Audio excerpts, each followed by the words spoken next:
Hello, my name is Katharine Smith and I am a nutrition, lifestyle and mindset coach and founder at Your Design Living. Now, I wanted to create a short little video for the Frollo community because we find ourselves in slightly strange and worrying times, and I thought a little bit of advice and guidance when it comes to supporting your immune system would be quite timely. So over at Your Design Living, I tend to support women, occasionally men, to find their own version of optimal health. Now, what this means is we use gentle nutrition and some creative and very flexible approaches because, let's face it, life is complicated enough, particularly at the moment, but taking care of yourself really doesn't have to be. It can all be managed in small and manageable ways that fit you specifically and your life. There is no one size fits all when it comes to living, and you need something that works for you. So hopefully I will have something that works for you here. So let's talk the immune system to start with. The immune system is a network of cells, of tissues, of organs that are all there to protect us, protect the body. So it is highly evolved as a defense mechanism to protect us from the many diseases, from the bacteria, from the microbes, the toxins, the mutated cells. And so it's incredibly complex to be able to deal with these, and it must be constantly switched on and on the lookout for these invaders. So when the body is attacked by a virus, for example, some bacteria, that engulfs cells. It engulfs tissues, and our natural immune system's response to that, when it comes across this, is it kicks on and it goes into healing mode. It finds something that's not quite right, and so it wants to fix it. Quite simple. And what it does to do this is it creates inflammation. Now, inflammation could, in some instances can be considered bad, but actually what this is it's our immune system finding something that shouldn't be there and responding to it. So the inflammatory response is to protect us. It's there to stop the virus from spreading through the body. It halts it in its ability to replicate and spread. So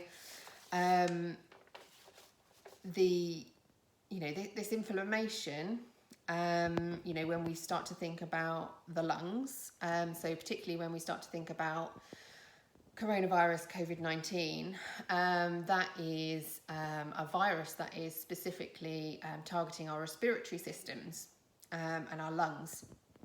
So the lungs are, they're a really big and powerful organs. And, although they're not part of the immune system, they, like any other system within the body, they work alongside it. They work in partnership, because, the lungs, obviously get us the air that we breathe, the oxygen into our bodies, and unfortunately sometimes with that it collects microbes, it collects bacteria, and we breathe those into our bodies. So what our lungs have is this super strong barrier. It's amazing, and what it does is it basically means that all these things that we inhale, these toxins, it tries to get them out. And what it does is, we cough or we sneeze. Now, I can appreciate that that is not necessarily something you want to happen on the tube or as you're walking down the street. But actually, this is what our immune system is doing to try and get those things out of the body. So, you know, what I would recommend in the first instance is actually let's let the immune system do its job. Let's let the lungs do their job too. And rather than using suppressants, let's let the body try and expel these microbes, this bacteria, out of the body. So, I would say cautiously use cough mixtures. Try to go natural. Your honeys, your lemons, if you sneeze, catch it and throw that tissue away. But actually, let your system try and get those things out of your body. Let it run. Let it do what it does best. So there are other ways that what we can do in supporting our systems. Let's start with my favourite subject, and that is food. So there are lots of foods that we can eat that actually help to support our immune function. So I'll go through a few of those for you and give you some examples. So the first one is oily fish. Now I know that oily fish is not everyone's favourite. I will be honest, it's not one of mine. However, what you can do if it's not is take a suitable supplement, but what you want is something that has EPA and DHA, your omega-3 fatty acids. So if you're talking fish, you're talking mackerel, you're talking salmon, you're talking sardines, you're talking anchovies, and trying to get 3 portions of those into your diet per week. Now what the omega-3s does is it helps to regulate that immune system and helps to support it.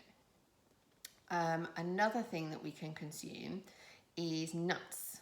Now I am nutty about nuts.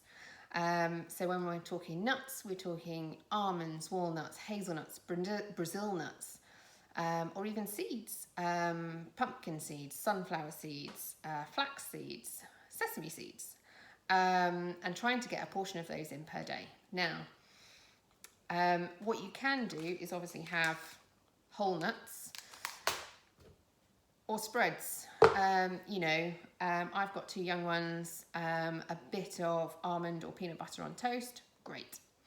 You can add that to drink as well, which is, smoothies, which is fab. So nuts. Next on our hit list for our immune system is eating that rainbow. So highly coloured fruits, vegetables, try and aim for 5 to 6 portions a day.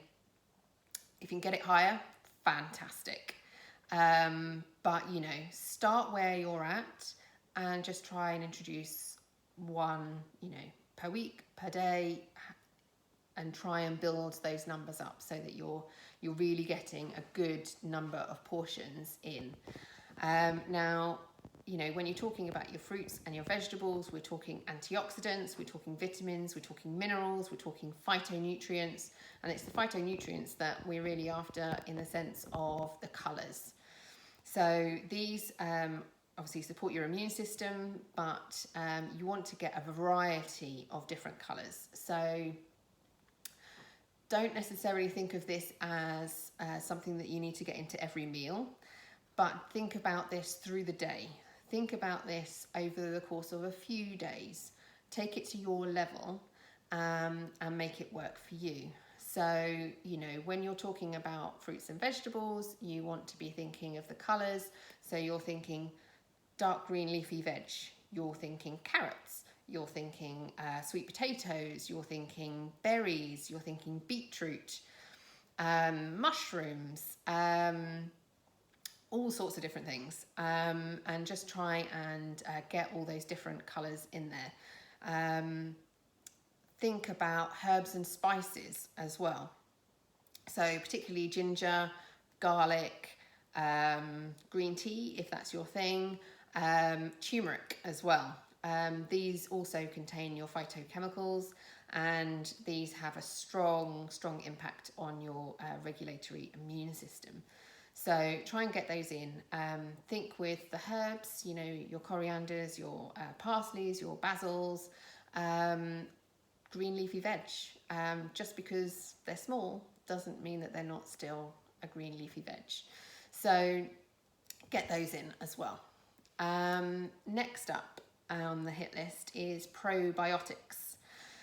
Now, I know you can get the little bottles that you find in the fridge at your supermarkets, and they, those are great.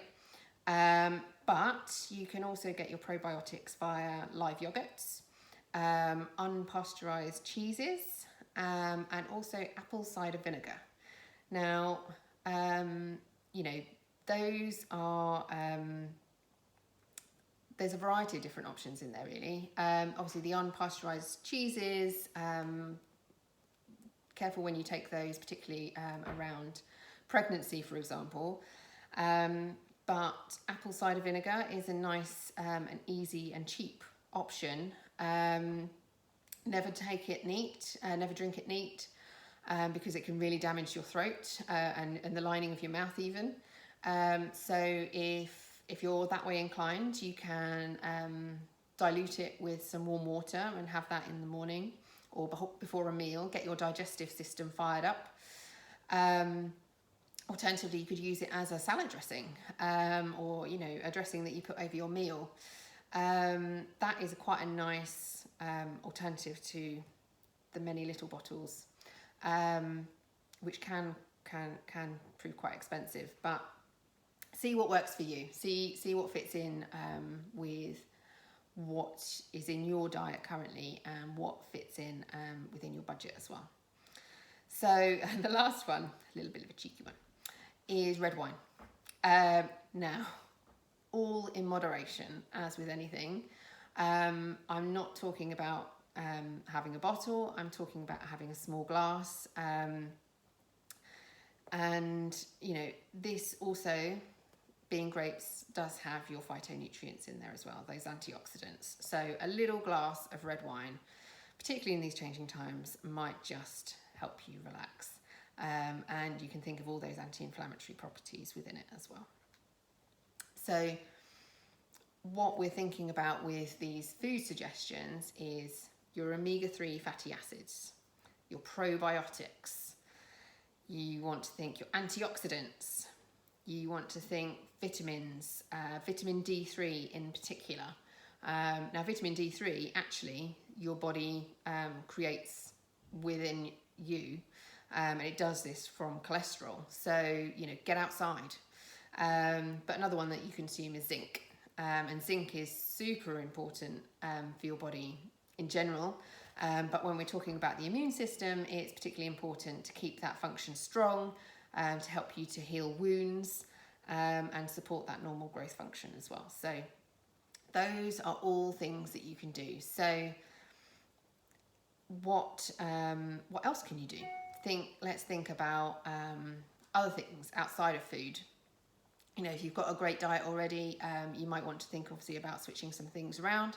But what else could you do to help boost your immune system? Well, as I've already said, around D3, get outside, soak up that sunshine. The weather, hopefully, finally, is on the turn, and the sun is coming out more. So get outside and soak up some of that sunshine. And get outside in the fresh air. Now, fresh air has been proven to boost your endorphins, and in turn that boosts your immune system. So get outside, soak up that vitamin D, and soak up that fresh air, and boost your immune system. So a couple of other things you can do, things that you can do inside, because we obviously are in changing times, is exercise. So think calming exercises, think yoga, think brisk walking when you do get outside, think Tai Chi, Think about bar exercises. Think about those low impact exercises that you can do at home. Get the kids involved. You know, my kids love to draw up their own mat and get involved with resistance bands and things like that. So, you know, get them involved, let them see what you're doing, and help them along their journey too. So, you know, exercise, we know that exercise is great at stress management. And having these low physiological states, such as stress, anxiety, depression, and even grief, it suppresses our immune system. Now, we've got a lot of that stuff going on at the moment. Anxiety levels are through the roof when we're seeing, you know, the story change day by day. So, you know, learning how to cope with that through meditation, through mindfulness, through visualizations is really important for the long term of your immune support. So hopefully I've given you a few different ideas from food and some lifestyle that you can think about how to fit those in with your life at the moment, and how your life is evolving through the current situation. So that's all from me today. Thank you for watching. I hope you enjoyed it. I hope you found some value in it. And I appreciate your time for joining me. If you'd like to hear more from me, do head on over to my website, www.yourdesignedliving.com, or you can find me over on Instagram too, at Your Design Living. So thank you, and I hope to chat to you again soon.